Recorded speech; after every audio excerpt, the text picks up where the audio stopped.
Hey everyone, what's going on? Got the late show tonight with you, Rounder, coming to you.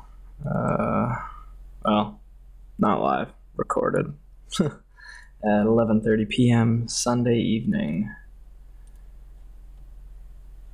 So I've actually been let me check here. Damn, 527 hands into my session. Wait a minute. All hands. Damn. I've cheated a little bit. I can see that I'm up on the session, which is surprising because I've donated a couple stacks pretty recently. But yeah, 437, maybe 437, 4 or 5, can't tell. But yeah, I'm actually surprised. It looks like I might be up, but I thought I was going to be a little bit further down because I felt like I've been shipping some pots, shipping my stack into some pots in a few places and not winning. I don't want to slow roll this guy. Oof, wish he had more money. Let's see. Verse under the gun, we can probably just fold this on table 3. I did try a new video format in one of the most recent videos that will have come out. I guess it hasn't come out yet, but what I did is in the video editing, the post production, I took off the top bar, some of the mid bar, like some of this area, so that it's just like the tables. And yeah, I'm curious to see what you guys think, if you like it, because it should fill up a widescreen monitor a little bit better.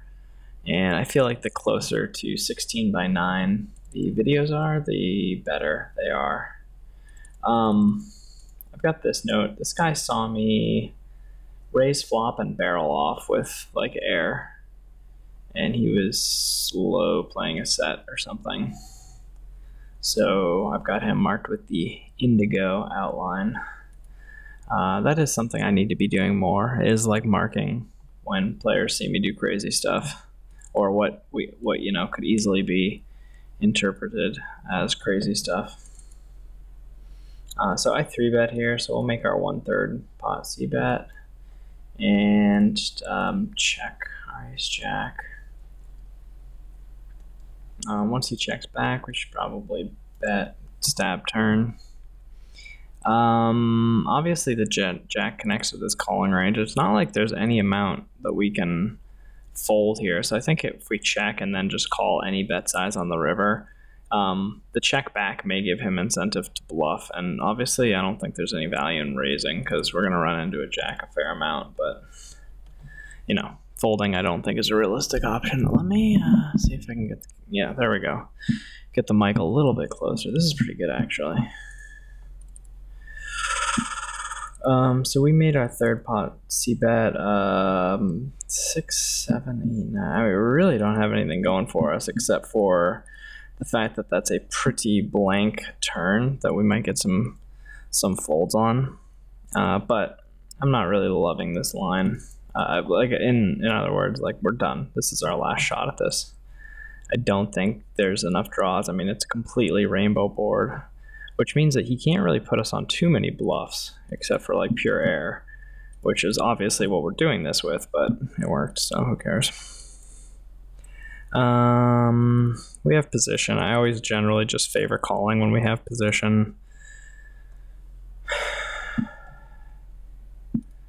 I'll bet again here. Can't imagine too many worse hands calling, so I guess we check at this point. I think a 6 probably gives up by the river. He checks, so I'm not sure what's going on with our bet size, but we want to bet like 3 on the turn. And if this gets called and we hit our flush, I think we want to possibly overbet the river, or at least like bet like a very large size, because this should be pretty overfolded. And if our player, like if the opponent has an ace and they're not folding, then would have gotten there. Everyone would have got there.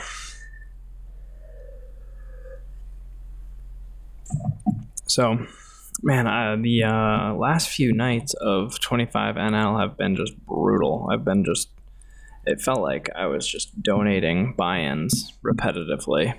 I think at one point I was down like, again, I haven't been looking at my results, but just based on like what my bankroll said, like what my playable balance on Ignition said, I was like getting darn near up like 15 buy-ins at one point, I think. I don't know. I usually exaggerate that kind of stuff, so it might not have quite gotten that high, but it sure felt like it. And I mean, I was getting to the point where I was like calling on the flop with an overpair on a double suited board, and like seeing, two pair and being like, oh man, like, should I be folding here? Like, yeah, like just, I don't know, spots that like probably are not even close, and starting to question them. And that's when I kind of was like, I was like having some serious like confidence, and which was weird because like the whole thing with playing at 25 NL was like, all right, cool. Like I'll be really confident that I'm a winning player. It'll all be good. Should be able to get a really good win rate, all this other stuff. And then all of a sudden I like, ship 15 buy-ins in a row. And I was just like, what the hell is going on? Like what, like, am I doing something wrong? Am I getting outplayed? And yeah, there was just a lot of, I think it was just like a matter of a combination of like running into the top of people's ranges and, things like that. Plenty of misplays. I'm sure there's a lot of things I could be doing better, but I definitely also think that I should be beating 25 no limit. So unless I'm making some like really significant mistakes, I think some of it's just running bad.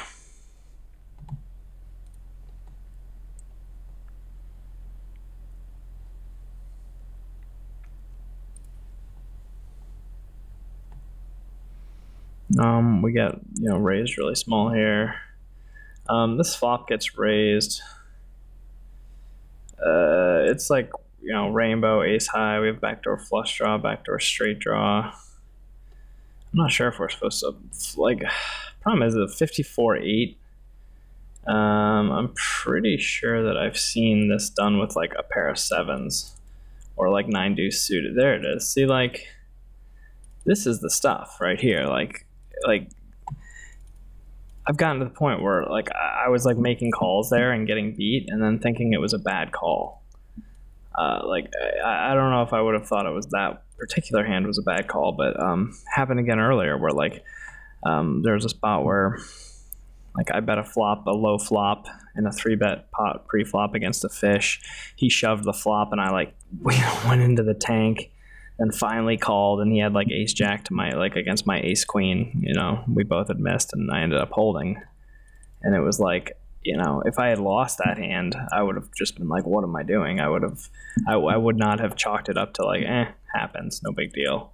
Like I would have really like thought about whether or not I made a bad play. And I think that's the combination of those things happening a bunch of times, like knocked my confidence out. So if that can happen at 25 no limit, I would imagine that if it was happening at 50, 100, or 200 no limit, like that could really get to me. So that's like my number one mental game leak right now. And like one thing I did is I suggested, I don't even know what I just did on that hand, but I suggested to my the Coaching for Profit group that I'm in,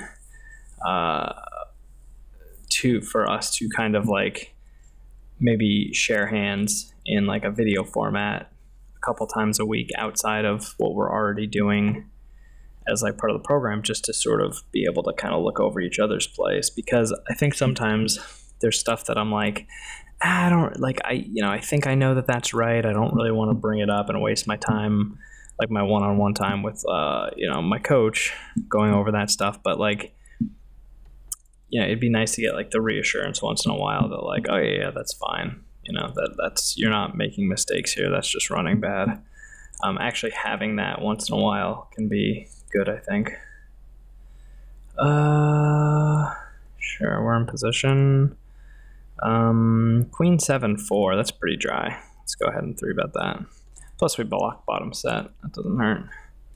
7-6 suited we can call with. Plus we have a backdoor flush draw here. We're out of position.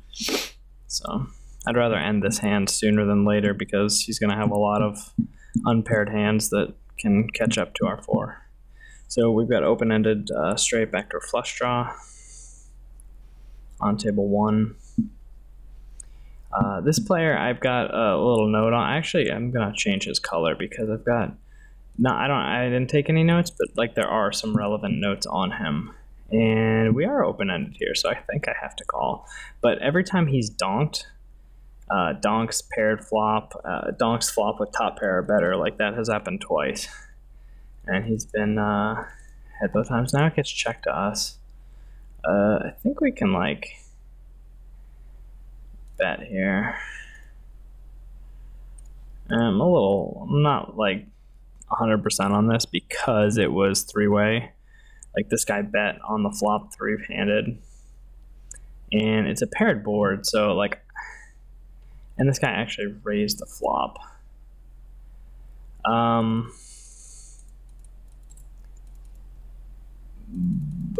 a little worried about like a set here, so like a full house. Like, right, that's like a significant part of his range. I think he's fairly protected by like full houses and flushes. That I don't think we want to mess with this. Damn, that's like the one hand that I think could have folded. But then again, I've kind of like talked about it. It's like a topic of like frequent discussion that like our game plan isn't really bluffing people off of like top pair good kicker. That's not really what we're trying to do. So in that spot, I think it probably works if I make, a massive bet, but it would also, like, 1, it would take a very large bet, and 2, like, who knows, maybe he still looks us up. Like, he's been on this table for 39 hands, so he's probably seen some of my crazy shit that I've done.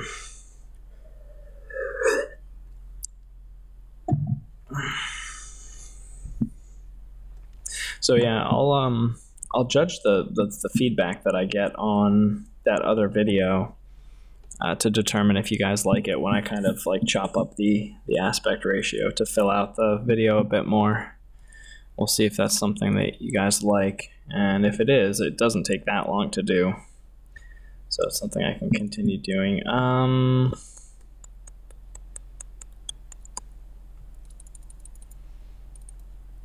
I guess we're 3-handed here. And like, I'm not actually that worried about player 3. I'm more worried about player 1. I am going to muck. I don't think it's a great spot. I think this guy's done this a fair amount too.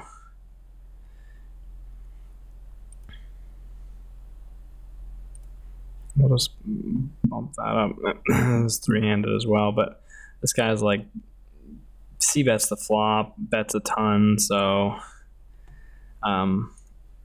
problem is that he's just betting like 25 cents, so I don't really want that to count as like the bet, which is why I raised it up.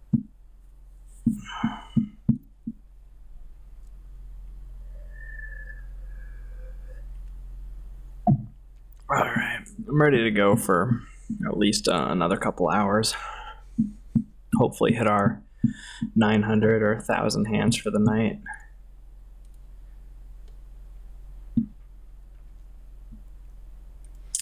I've got position on the 3-better. We've got a pretty easy call with Queen Jack suited. Gutter, backdoor flush draw, depending on his bet size. If we had like overs and we were open-ended, I'd feel better about this. Obviously, this kind of smacks his range, but let's call 1, see what happens.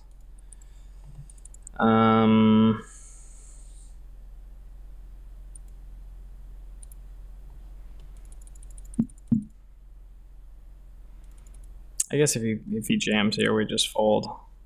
The check's kind of interesting. right? Like there shouldn't be too many like two pairs that he's checking. I mean, ace king. I don't really see a ton of value in betting here. We certainly don't like bluff anything. The only thing we do is by betting here, I think, is fold out some of his like equity. If he has like hearts, we would fold out some of that equity.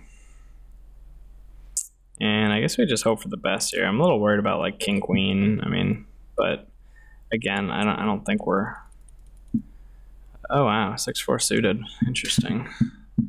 So I guess that kind of makes sense. This is a 21-17, so he's going to be a player that's capable of things like that.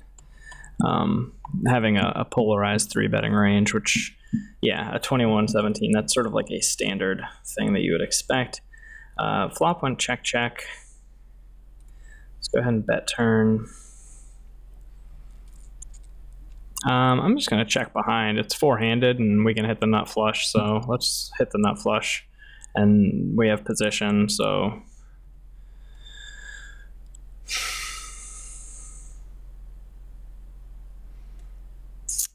yeah, I definitely think we should definitely raise here.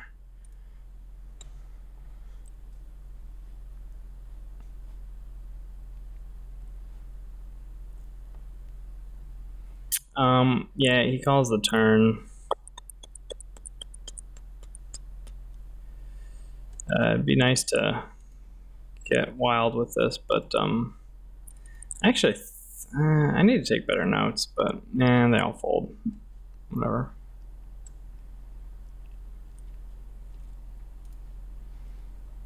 I still think we want to push our equity on the turn there. It sucks that everybody folds and nobody wanted to fight back, but it doesn't make it the wrong play.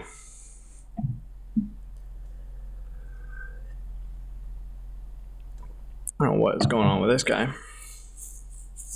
I think I might have had a hand with this guy earlier where he like did some weird thing where he like timed down and then shoved, and I like insta folded, just like I'm going to right now.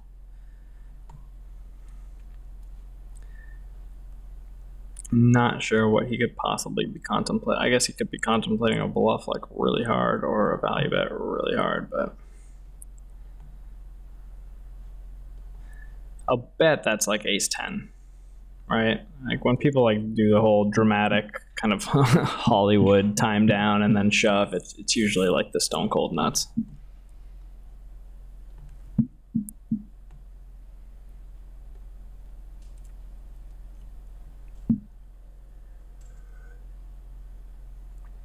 Zero of 3. So when we 3-bet this guy, I mean, we should just like. We should probably try, like, if we like get aces and have an opportunity to 3-bet, we should probably size it up a fair amount, or maybe size it up with like a medium strength hand first to test it out. See if he's really not folding. Because 0 of 3, when players should be folding, you know, I don't know exactly what the right amount to fold 3-bets, especially if it's in position versus out of position. It all depends. I guess he did fold one. What happened here? So this guy min raises. It's like been happening. I feel like I've been getting min 3-bet a lot.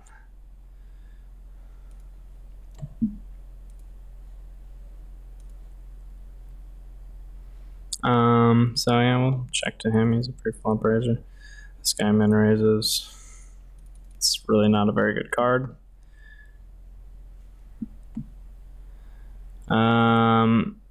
Yeah, I mean, I like raising here, but let's call here, and then like we'll probably. I was gonna check jam the turn, but maybe I'll still check jam the turn.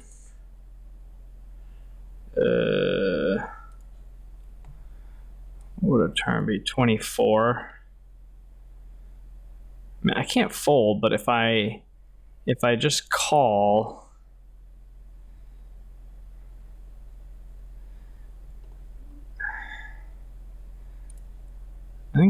I don't know. This is weird. I don't think he's folding ever, which is bad. Darn it. Wow, he called with the queen? How does he call there with the... I feel like maybe that should be in his folding range. Damn it. See, it's stuff like that, like where I'm like, oh, am I making some sort of like huge mistake? And I kind of want to see like call just to see what he's doing this with, because he's like done all this weird, like he like just typical like loose passive fish, but then like his aggression numbers are just ridiculous. Obviously, that's not the hand to do anything with, but the thing is his aggression numbers look all crazy, but it's like min bets. Like those numbers are generated from like betting 25 cents. I don't really mark hands anymore because I just am going to end up reviewing most of these later on, like when I have the whole cards and everything. But I don't think I necessarily am playing that wrong, especially since he has a hand that I think you should be capable of folding there. I'm not saying that it's 100% correct to fold, especially if he has a read on me, but it's only been 17 hands, so... Anyway, yeah, I got in, had equity, had fold equity. What is this? I called pre. Guess I can check raise this. That should be okay.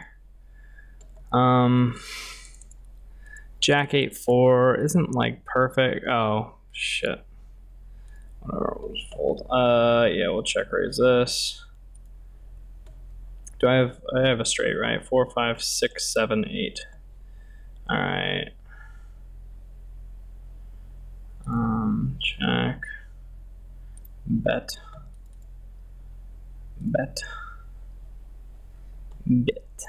Now I have a really crappy flush, which makes it really hard for him to call a jam, which sucks, but I think it's still the play, right? I can't bet fold. I can't, just a bad run out for just a bad run out. Nothing we can do there, I don't think.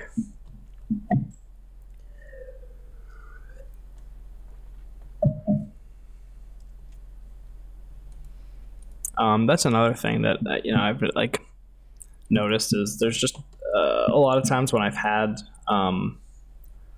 like I get looked up light plenty, but like it's been a little disproportionate. Maybe not. I don't know, but it's not like I'm getting paid off when I hit big hands a lot, and I think that makes a big difference. Getting the queen to call the jam there when a lot of my nutted hands aren't getting calls when I jam, like even smaller amounts and stuff, can be a little frustrating. There's nothing you can like do about it. It's not a big deal of any kind. It's just something that happens and can affect your short-term results significantly. Not like, if 3 hands this session on the river, I bet all in with a strong hand with, a near nutted hand, and all 3 times I get folds, and the 2 times that I bluff large on a turn or on a river, I do get called. Like, those are huge result swings that may all be correct plays.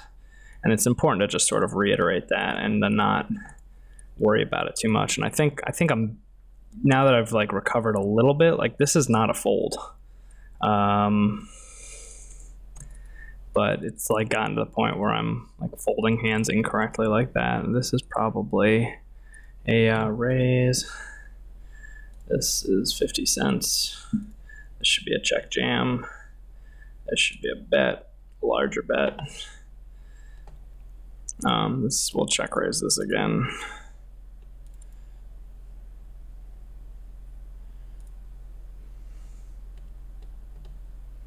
Give him like a little incentive to jam over the top with like an ace or something. I don't know.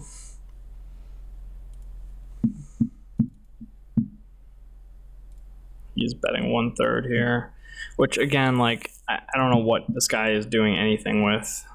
I need to be taking better notes because it's a lot of hands to not really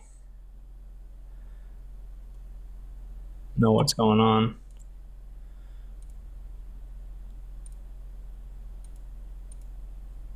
Nope.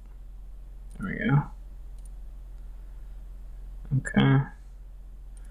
Just kind of put a little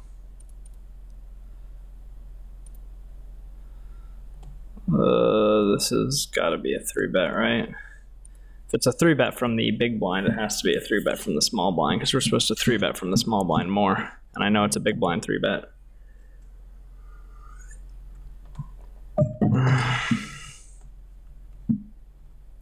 King 7, open. Check out my tables real quick. This table doesn't look all that great. It's got this like real short stacked fish. So what is this? Peaches. Yeah, that one doesn't look all that great. So we 3-bet. What is going on here? What is so 6? So it's like a $2 C-bet. Not too bad. We got a backdoor flush draw, all that good stuff. Backdoor, runner straight. And put this guy all in. He calls us with the 2-pair. Nice. About time. About time.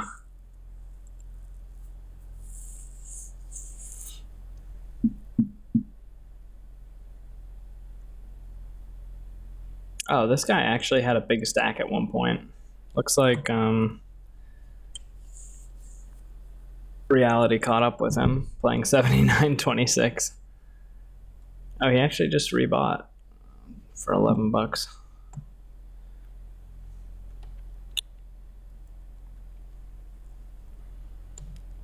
I think what, small, big. Okay, we're under the gun on table 4 next hand. We're raising 100% in the small blind, which seems a little aggressive to me, but I'll give it a shot and see what happens. I mean, it's obvious against anyone who's like relatively tight, but against some of the loose passive fish, I really have to be pretty comfortable with my out of position blind versus blind play, which I'm not sure I am. I'm also not sure that that's a spot I'm losing a whole lot of money in. Like, I don't think it is, so I'm not too worried about it.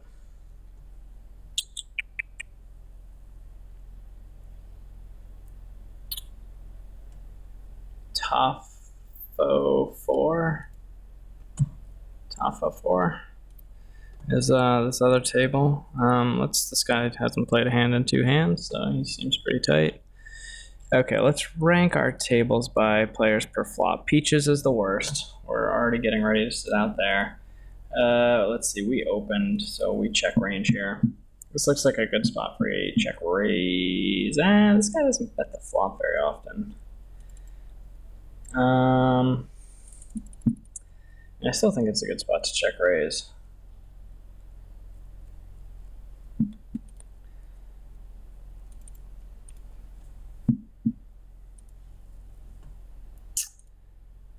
Kind of an interesting check raise on the turn. And I think we definitely want to bet the river. I think just the normal sizing should be fine.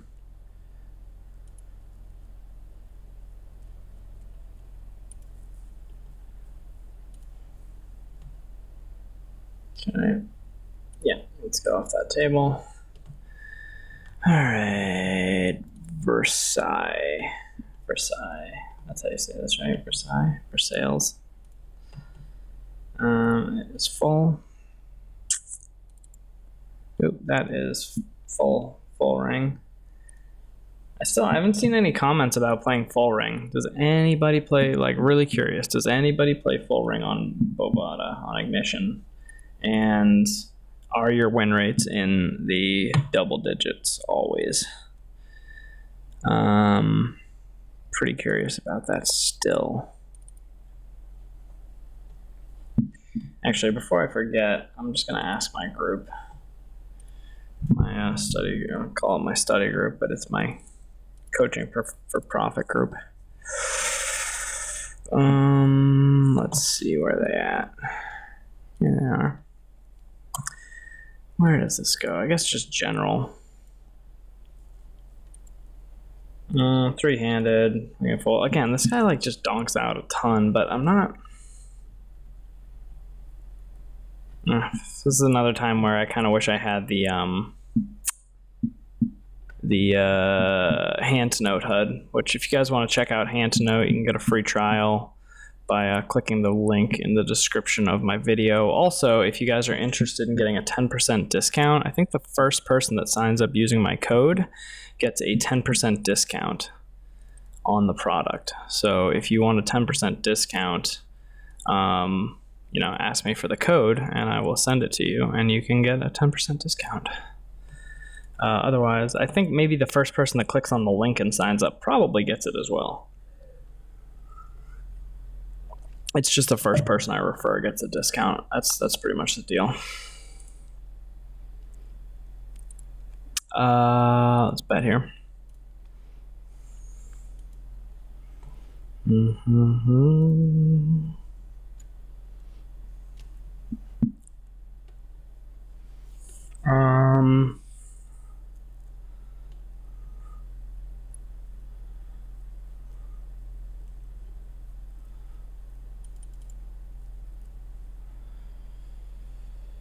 You know what? I think I'm the only player playing on Ignition in the group. I just realized.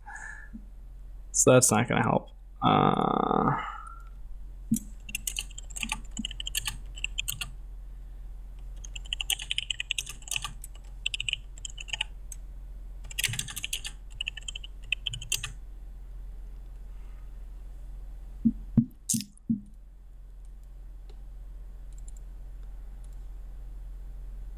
This guy looks pretty tight over. I mean, he's only raised 7% over a very small sample of hands, so I think we can actually exploitably fold here. And like, he's not c-betting. He just doesn't have an aggressive profile, so I'm just going to exploitably fold. I think it's a call, like an equilibrium call, but given the couple data points we have, and just the fact that we're out of position. So I don't think it's like a slam dunk, like call multiple streets in a 3-bet pot, but I think it is an equilibrium call, and I think that it's a good spot to run away. Did I not get on a 4th table? What the hell is going on here? Oh, I accidentally opened up a full ring, and then that one got me off on a trying to find full ring table tangent.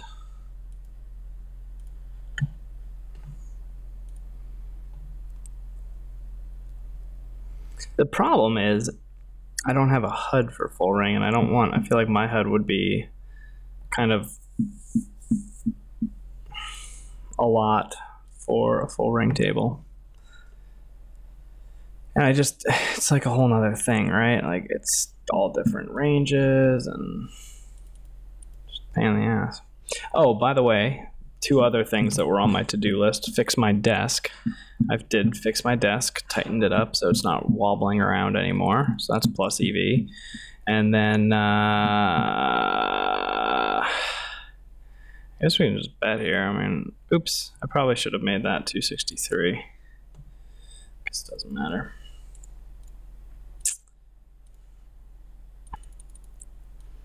I really want to start calling this guy down, but I need, like, some sort of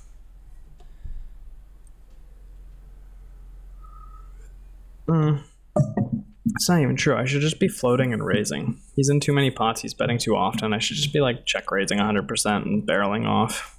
That's the real strategy. I don't know why I'm being so weird about it. It's a like really weird confidence problem. I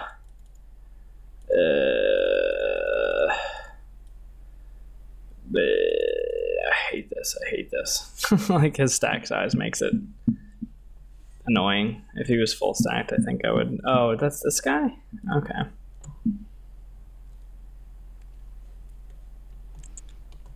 Alright, I really need to get on a 4th table. That needs to be like priority 1 right now.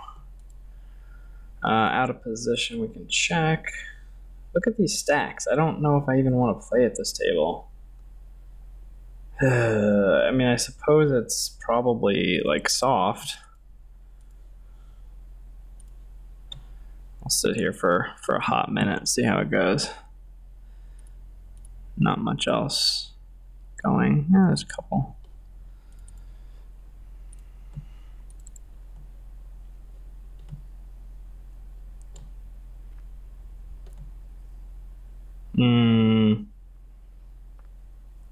You'd have to have checked back a king, called, and now be value betting it, or checked back with like something with a queen of diamonds, called, and now be value betting the queen. I guess he could have easily called with like queen jack and now be betting it thin. But that's it, like queen jack, queen 10 with a diamond. Well, he doesn't have queen 10 of diamonds or queen 10.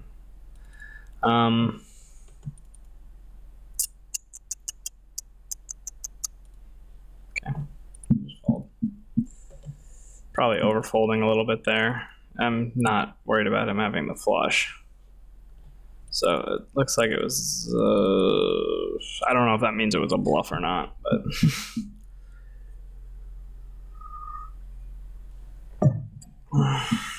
It's fine. If I'm on the line and there's not something really strong pointing me towards looking somebody up with a bluff catcher, I'm more comfortable folding, obviously. And not just like more comfortable, but it's most likely correct to err on the side of folding.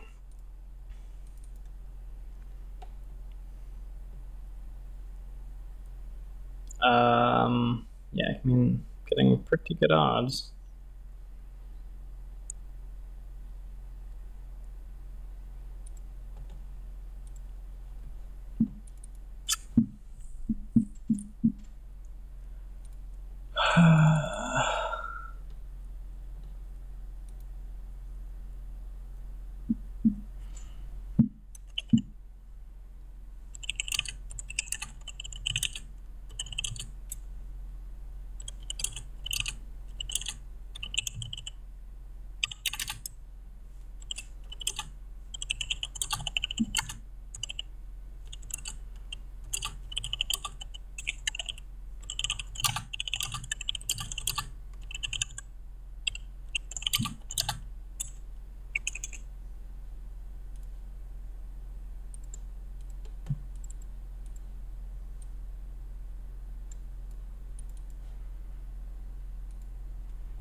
Okay, sorry about that. I was just trying to clear my mind of that question.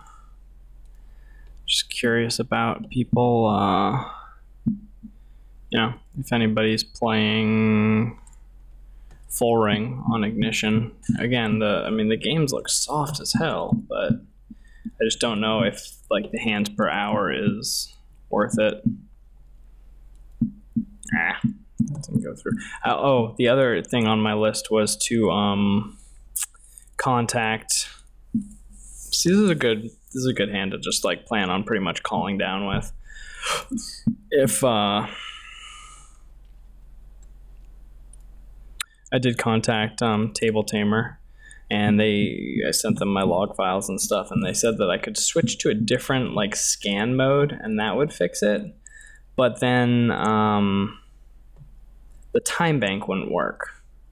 So he said he's coming out with a solution to pretty much like make both work soon. And that sounds like what I'll probably wait for, because I'm more interested in having my time bank work than having to click the auto rebuy a few times. Seems fine. Okay, so he bet 2 streets and then gave up on the river. So that's important to note that he gave up on the river. We'll see what he had exactly. Pair of 8s. So he's just barreling 8s and then gives up on the river. Oh, and then he left. He's like, oh, this guy figured out what I'm doing. I'm leaving.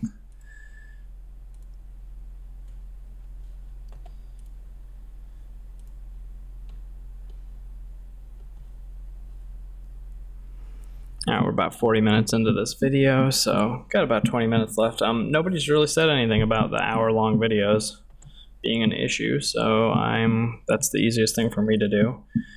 I'll reformat them, pretty much clean up the audio a little bit with just a couple little auto fixes, and then keep putting them out. Maybe like 1 or 2 per night, or 3 per night, and every other night, so that I have a steady stream of content coming out is fine. I have done at least one hand history review where I do data point analysis on some hands I've played. There will be more of those during the week when I have a little bit more time. In position, gonna call with the flush draw.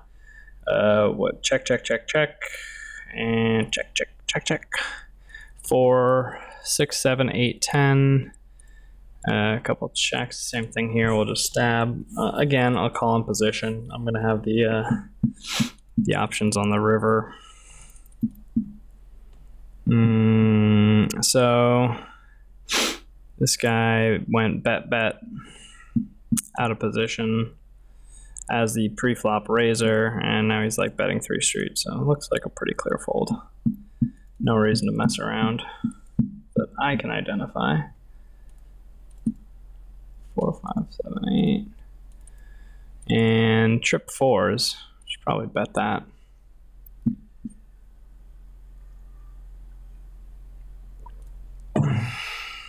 Uh-oh, he outkicked me.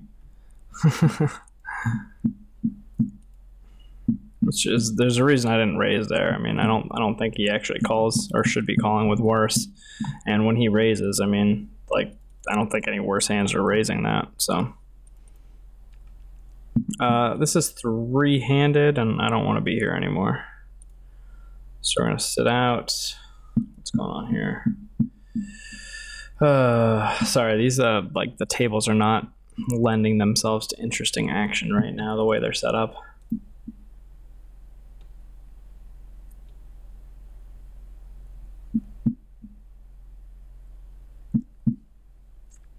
My hubby is looking for another man on Craigslist. That normal? Yeah, it seems standard.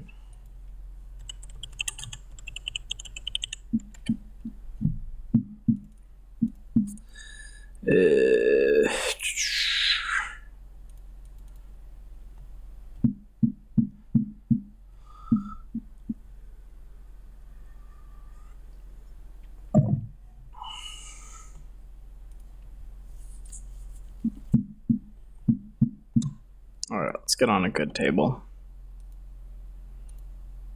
I'd like one that's like full.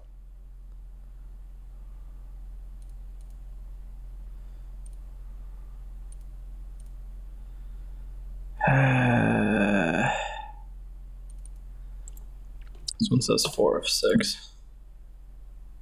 There we go.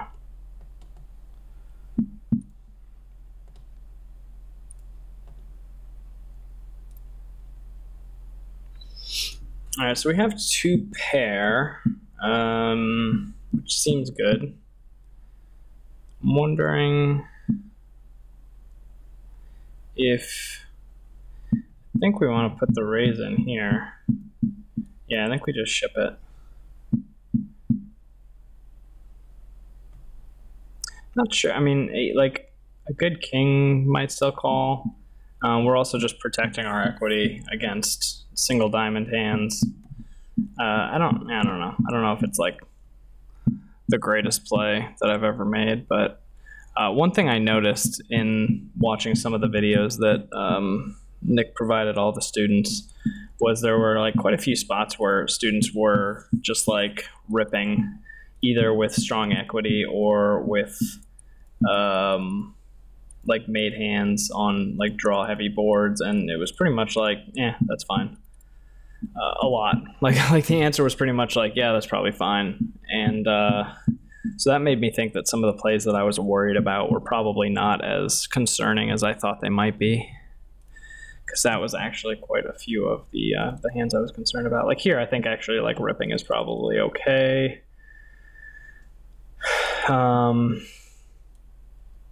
Yeah, like, I mean, what's like a A pot raises 12, so yeah, I think just ripping is fine.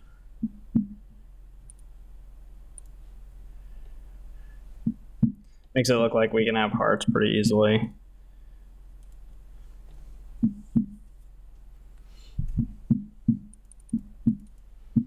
Um, 272 should be bet all the time. That doesn't look like 1/3, considering 1/4 would be $1. Not sure what happened there. So hitting the pot button always kind of helps a little bit. So let's continue barreling here. We're actually value betting usually with this ace king. Figure I'll point that out, that like we're actually betting with the best hand pretty frequently. So here 120 actually does look like 1/3. Just need to kind of double check sometimes. Again, like this is a spot where like if he like re-raised here, like we could maybe rip it. Just rip it back in. And be putting like a lot of pressure on his one pair hands that some people do merge raise. I'm not sure this is the right guy to do that against, although we only have 4 hands. But there are certain players that might like merge raise the flop, merge raise the turn with like top pair, and you can actually put a lot of pressure on like those types of hands. So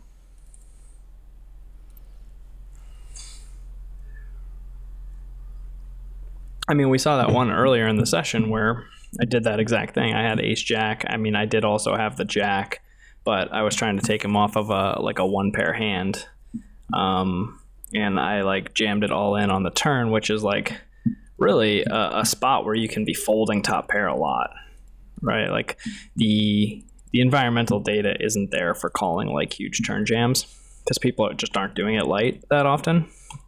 And you know, the problem is that like not everybody knows that. So like if you're the one doing it, like you might be up against somebody who has no idea that that is under bluffed. So when I do it as a bluff, it doesn't always work out that well for me.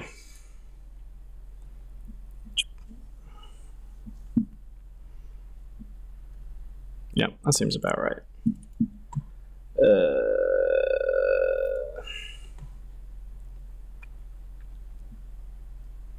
All my tables look fine right now as far as players per flop, so I'll just kind of keep an eye on the action. Looks like they're all, except for this one, but yeah, I just sat down here, so we don't really know what's going on here. I like the 175. We've got this guy. Okay, so we've got a min raise, a like min, like a 3x from a 2016. So I guess I just call here. I'm not like, cause I mean, technically I would be cold 4-betting with jacks, which, you know, maybe that's fine, but let's kind of see how this plays out.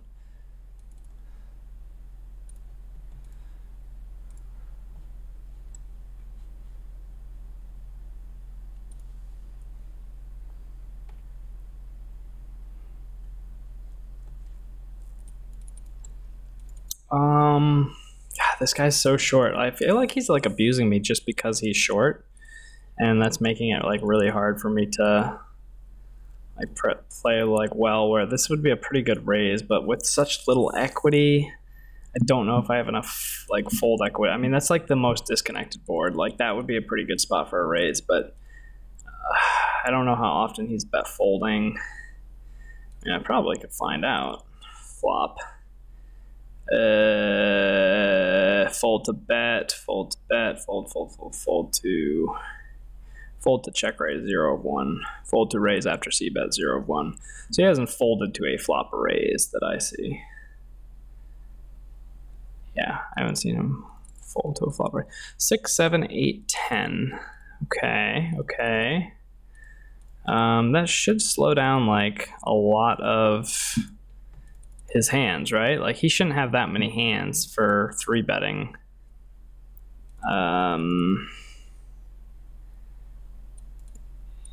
Yeah.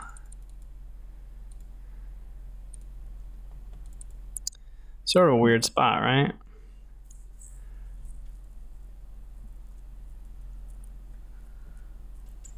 Yeah. I like it. think I played that fine. Like I say stuff and then act, because in the past I used to try to explain it and then act, and I would like time out and my hands per hour would go down and everything else. But when I say like he doesn't really have much there, right? Like he's a pre-flop 3-better. So like, and it's against it was like an MP raise. All right, so like, I mean, like ace-9 suited, like king-9 suited, like the king-9 suited, I wouldn't even really give him credit for having. I'm just gonna flat the turn, and I'll just save my for the river.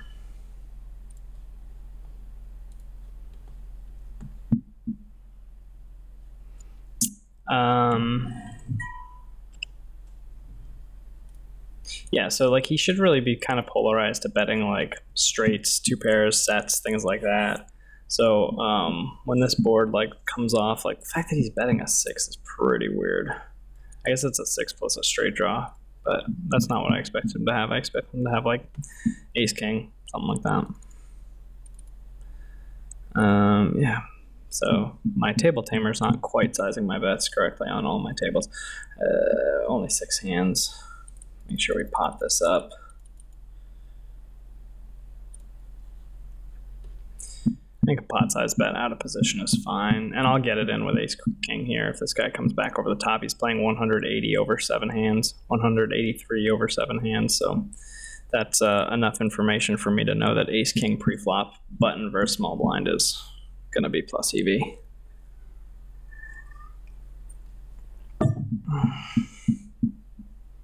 Which is another thing. I lost like a few hands in a row with ace king and queens, and all of a sudden I was like, oh, should I not be getting those in pre? And there are situations where I think that players are overplaying hands like queens and ace king even, but it's like in multi-way cold 4-bet with 5 bets and like stuff like that. Like that's where you're not seeing bluffs. But like just a 3-bet or 4-bet, especially from late position players, you know, ace king and queens are going to do just fine. And I back that up with information from my database when I reviewed some hands. That information is pretty backed up by data that those are okay hands to be going with. Just when you lose like 3 of them in a row, you start to second guess yourself. Well, at least I do sometimes start to second guess myself. So we've got this guy sitting out. So if he doesn't come back in, this table's no good. Player 5 on table 2. Is that swingers? Yeah, that's swingers. Is the table. Navratilova is also a bad table. That is table 4. Yeah, I mean, that's the one we just sat down at, so it's kind of hard to tell. Yeah, this is actually a raise, big blind versus button.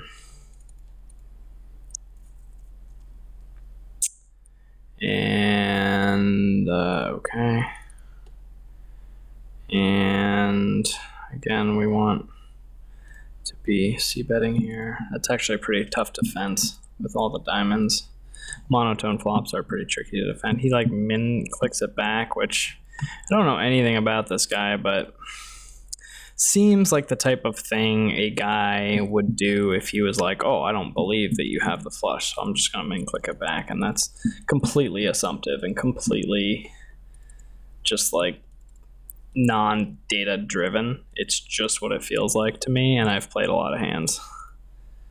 So I don't really have any good data to back that argument up with or that read up with, but I've played a few hands at these types of stakes. We're at 54 minutes, so we're going to change over the tape pretty soon. Hopefully the volume and everything is okay. I'm trying to keep a little bit of like inflection in my voice so it's not too monotone and boring and horrible.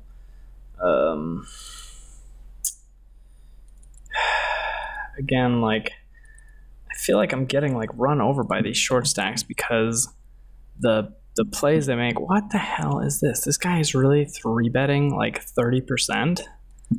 I mean, like I feel like we could pretty much just ship here, right? Like, I mean, it's a small data, it's a small sample, but like, oof, run out of jacks. mean, doesn't that seem like a lot? Like, like even over 50 hands, like the fact that now it's going to be even higher, right? It's going to be at least a little bit higher. So now he has a little bit of information. Let's ship this too. On us. Like, he's like, oh, this guy's noticed that I'm 3-betting aggressively. Because this guy has to know that he's 3-betting aggressively because he's done it 6 times in the last 50 hands, which is kind of a lot. A7 in the small blind I don't care about. So one thing is, like, I'm not going to like over adjust here and not still play aggressively. Like, a guy that's 3-betting this often, even over a small sample, and I mean, I guess the only argument I could come up with for that not being great is he's only a 24-20. So that I may have jumped the gun on that a little bit, but I'm not going to think about it too much, because honestly, like, it's okay to bluff 4-bet occasionally, right? Like, that's not a terrible thing to do once in a while. So if I grab pocket 4s and bluff 4-bet, like, once in a while, it's not some sort of massive leak. And if I'm going to do it, doing it against the guy that's 3-betting 30% of the time seems like the right way to handle it, right? Cool.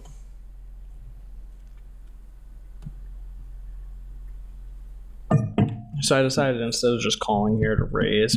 I think raising's better. I think the 6 is a pretty good turn because his broadways that called will now fold. He's also got like a pretty wide range going into this. And I don't know if we get this guy to fold too often here. I actually think that's just like a freaking block bet, but I don't have enough, right? Like, I don't have enough here to go on to think that a bluff raises. Like, giving him the odds that he's going to have, right? Like, it's just not, it's a little bit too fancy.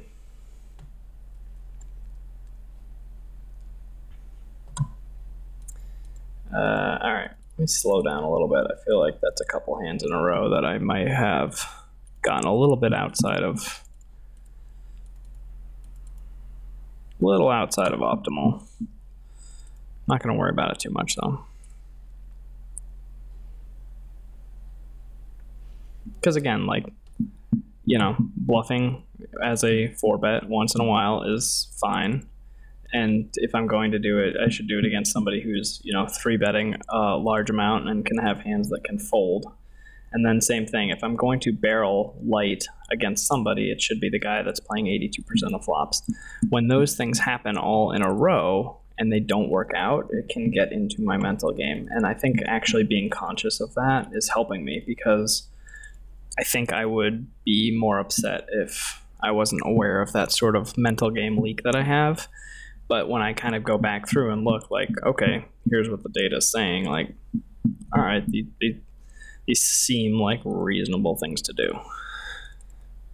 And I can, you know, I can defend them. Now, they might not be correct. They might not be perfect, but I'm doing them for data-driven reasons. I'm not just, like, doing them because I feel like it. Well, one play was a little bit, that call of the min 3-bet was a little bit of a feel play, but that was also for $1.25.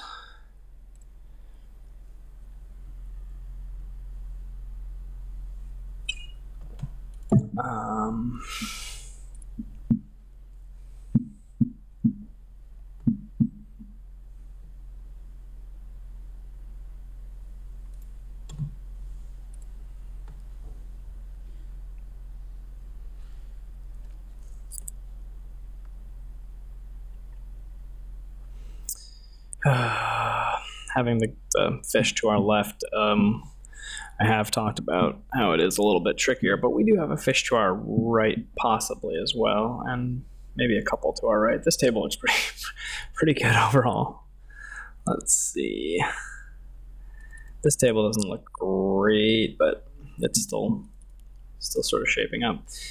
This guy, Jesus, look at this open. Like, what is this? He's just opening 6x. No, 10x. Wait, $3. 3 times 4, 12x. Maybe ace queen's a little light. For a 12x open. Oh shit, I gotta change the tape over.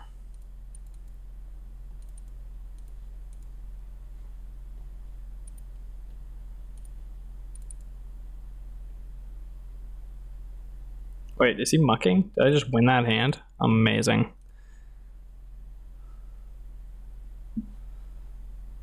Amazing.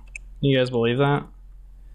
So he opened 12x with king 10 off, double barreled, the double barrel is fine, especially when he turns open-ended and then gave up on the river.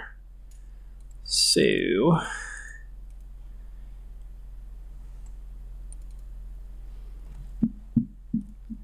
pretty wily guy.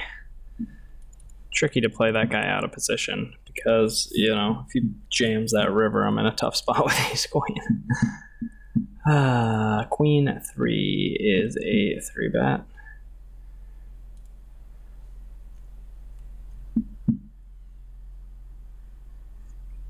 I was gonna say, I'm not sure if it is with this guy behind me because he's never folding, so I might want to go a little heavier on the value end, but I think that I have the confidence. I think I have the confidence. That's ridiculous. All right, let me change the tape over. This is going a little long, so let me maybe you'll have to tune in. Oh, I guess you're gonna see how this hand plays out because we're never folding.